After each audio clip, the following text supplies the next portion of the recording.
20. And it's like, damn, that was horrible. But you just keep playing the game. I think showing up is 98% of the job, if not 99%, and everything else tends to flow. So with us, because we don't do the goofy ass podcast or $200 dates or Twitter topics, that's easy to do. And you got to be creative, consistently be creative all the time, every single week. You tend to be like, shit, bruh, I don't feel like doing this right now. Like it seems like at times it begins to feel like a job. But then you'll get to a moment and you start doing it, and it's like, oh, okay, I'm starting to find my rhythm already. But then when you done, it's like, all right, the game is done. Like I could see pro athletes like when they done, like, dog, I don't really feel like doing an autograph right now, even if the game was good, because it took a lot of energy insertion to be able to do what I'm doing. So you're right. Like, we've talked about it on air.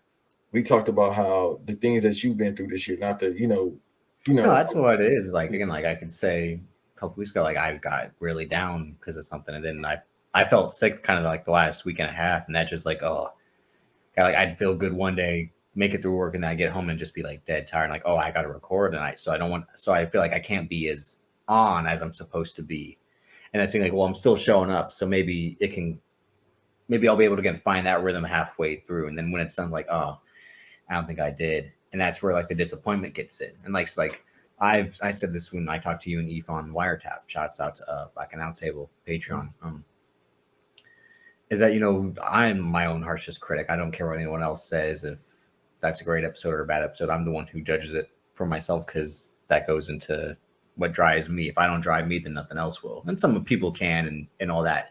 Whether it's out of spite, like Jerome's comment again, like Brady got revenge in his eyes because he wants to beat Belichick, and that's a good factor. Again, that revenge and vengeance and holding a grudge can only drive you for so long. I am one of those people that can like hold a grudge and be like motivated, like to prove you wrong or to do that.